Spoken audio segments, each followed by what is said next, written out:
Oke, mulai. Baik, 30 menit kita mulai.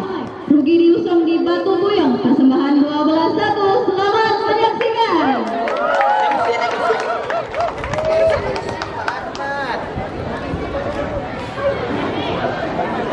Assalamualaikum warahmatullahi wabarakatuh.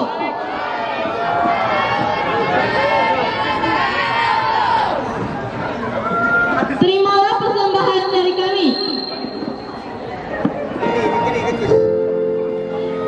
Di sebuah kediaman yang tengah diselimuti duka, terdengar sayup-sayup lantunan bacaan Yasin yang mengalun memenuhi seluruh rumah kayu sederhana.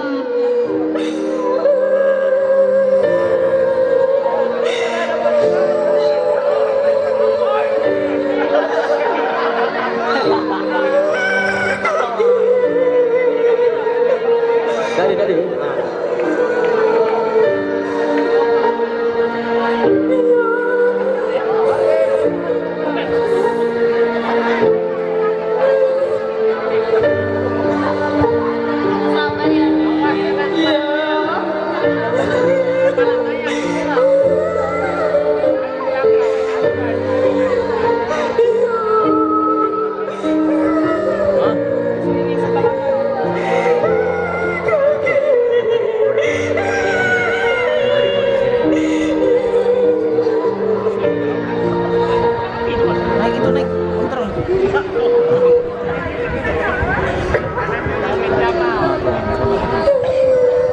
Kau nak esok naik? Enggak. Itulah. Ini nggak pasok.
kalian tahu nggak?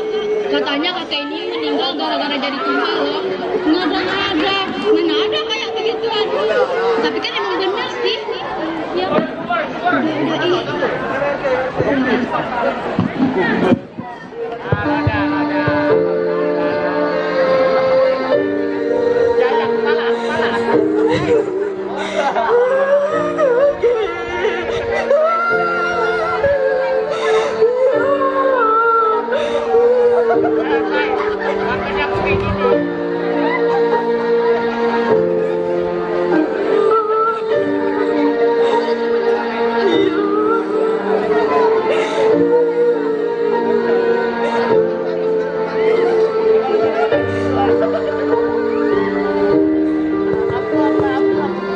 Menyusul beberapa saat kemudian, derap langkah kaki yang meninggalkan hubungan itu dalam sepi. Kakek kalian itu Bersama sejumlah karena insan kesadaran beliau sendiri menjadi tumbal di tempat sana. Apa Nenek bilang? Tidak mungkin kayak begitu. Jangan mengada-ngada. Ayo kemari, duduk di sini, ada yang ingin nenek katakan.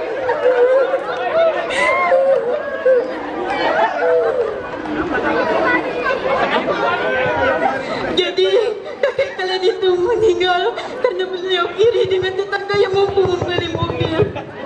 Keesokannya sudah membayar DP rumah. Beliau juga menginginkan hal yang sama. Bahkan kakek pernah bertanya ke nenek, apakah nenek menginginkan uang yang banyak? Seperti itulah perkataan kakek. Jadi, Mak jawab apa? Jelas saja mak mau. Siapa yang tidak menginginkan uang yang banyak? Istilahnya itu mustahil. Untuk makan saja kita susah. Kakek ngomong ingin bertahan di batu buyong. Awalnya nenek marah karena itu merupakan perbuatan yang musyrik. Walaupun cepat mendapatkan hasilnya, bahaya resikonya sangat besar. Loh, kalau sudah nenek cegah, kenapa kisahnya jadi begini? Kakekmu memang pandai. Sudah nenek larang, tetap maksa. Pergi malam-malam kalau dini hari. Saat nenek sedang tertidur pulas. Memang keterlaluan. Bagaimana caranya? Coba cerita, Nek. Alkisah pada zaman dahulu, dalam satu misi memperluas wilayah, satu armada kecil dari kerajaan Majapahit melakukan pelayaran. Suatu waktu mereka melihat sebuah kosong yang aneh.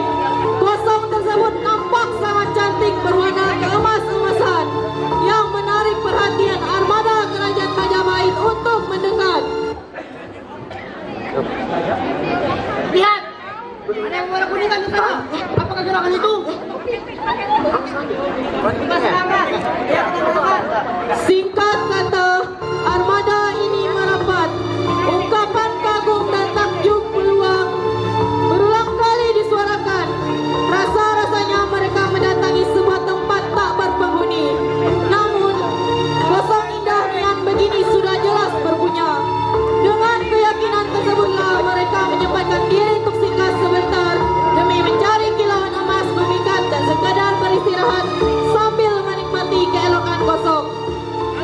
Cukup lama berdiam diri, pasukan Jong Kerajaan Majapahit memutuskan kembali ke Jawa untuk memberitahu perihal ini kepada sang raja. Mari kita kembali. Kabar gembira ini harus disampaikan kepada yang mulia. Setelah perjalanan panjang yang sangat memakan waktu, mereka sampai di tanah Java. Pimpinan armada kerajaan segera melapor. Ia menceritakan bahwasanya mereka menemukan pulau yang ganjil dan penuh misteri.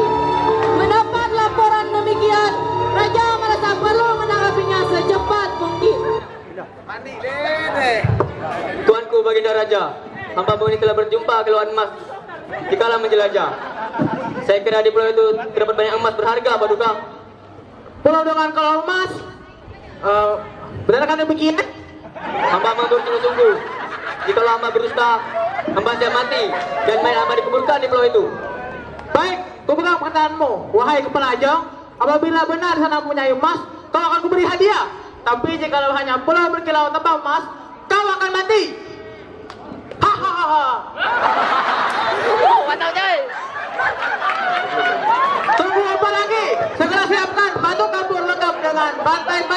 sebagai kebaikan pulau ini dari Pulau Jawa. Pulau ini bakal kita namai sebagai milik Majapahit. Baik Yang Mulia. Begitu seluruh perlengkapan siap, rombongan kerajaan Majapahit berangkat menuju pulau yang dikisahkan. Selepas pelayaran yang melelahkan, deretan kaum Adam ini menginjakan kaki di tempat tujuan, lantas meletakkan batu kapur kecil penanda yang telah disiapkan. Batu tersebut seukuran jabang bayi dan dinamakan batu buyung. Dari batu itu kemudian diikatkan rantai hingga sampai ke Pulau Jawa. Para abdi, lekas cari dan buktikan kepadaku bahwa pulau itu mempunyai emas. Jikalau kalian tidak gagal, maka pemilik kalian akan merasakan akibatnya. Semua awak kapal bergegas mencari kilauan emas. Sudah 1 hari 1 malam menerusi penjuru pulau, mereka masih belum menemukan emas.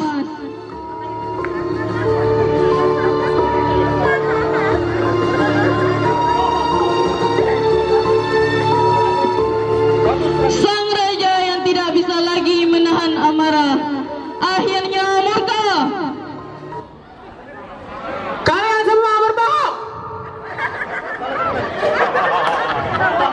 Tidak satupun yang berhasil menemukan emas di pulau ini. Sekarang pemimpin kalian akan merasakan akibatnya karena telah berbohong kepadaku. Aku serahkan kembali ini, abdi terhormat.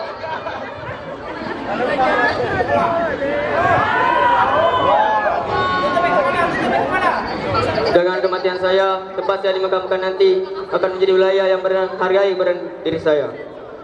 Mereka akan meminta kemurahan dan kemudahan dari saya. Saya anggap ini sebagai permintaan terakhir. Wah,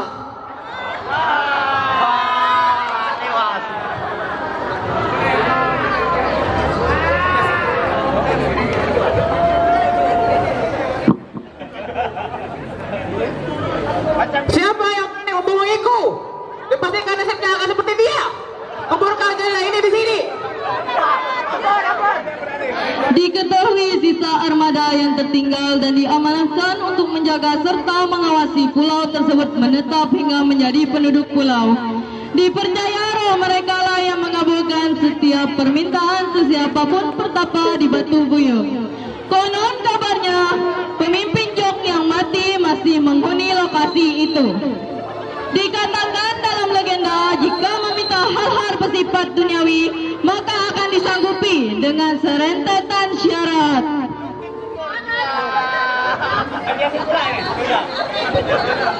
Kita bisa memperoleh apa yang kita minta ke dia, tapi sahabat terusnya kita harus mengakui tentang ketidakmampuan Allah. Sulit, jadi percaya pada saja. Itu ya Nek, apa yang dilakukan kakek? Betapa akan dilemparkan ke gunung batu beginde. Setelahnya para penunggu di sana akan membalikannya ke Batu Buyung. Kata orang sih begitu, sebanyak 7 kali. Jika berhasil lolos, maka akan dilemparkan ke Gunung Perak. Dan jika ujian terakhir juga berhasil, maka permintaan yang ia minta di awal akan dikabulkan. Kebetulan kakek kalian itu berhasil. Betul, oleh karena itu beliau menjadi kalap dan terus-menerus melakukan pertapahan hingga akhirnya sakit-sakitan mengalami itu. Benar juga, saat itu beliau sangat kurus sampai ibarat kulit membungkus tulang.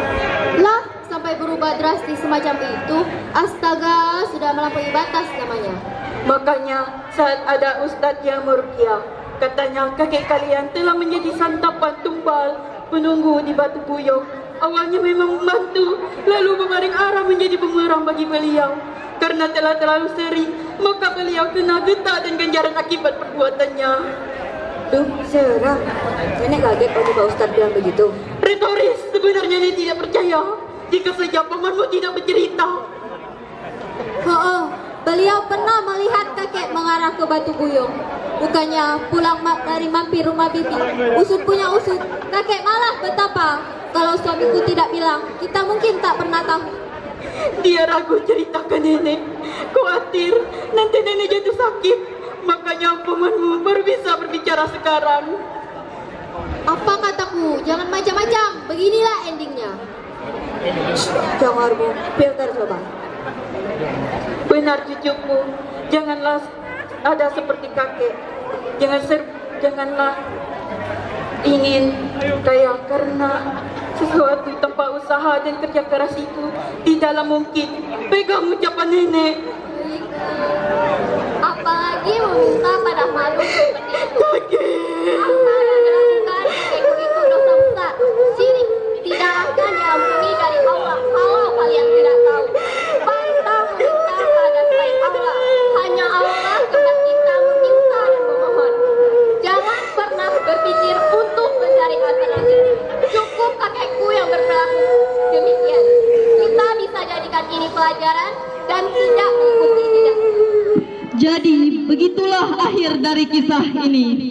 Kini ukuran batu buyong tidaklah sama dengan ukuran pertama kali di bawah, yakni membesar hingga sebesar lapangan bulu tangkis.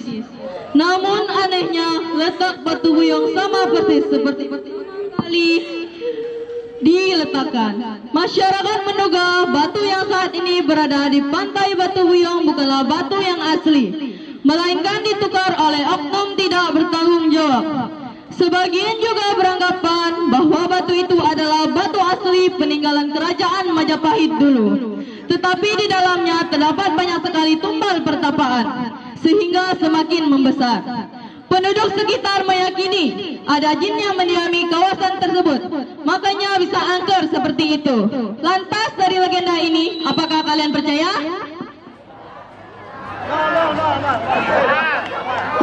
Sekian pertunjukan drama kami tentang Rugi Diusung di Batu Buyong. Semoga teman-teman bisa menikmati dan dapat mengambil hikmah dari cerita ini. Sekian dari kami. Wassalamualaikum warahmatullahi wabarakatuh.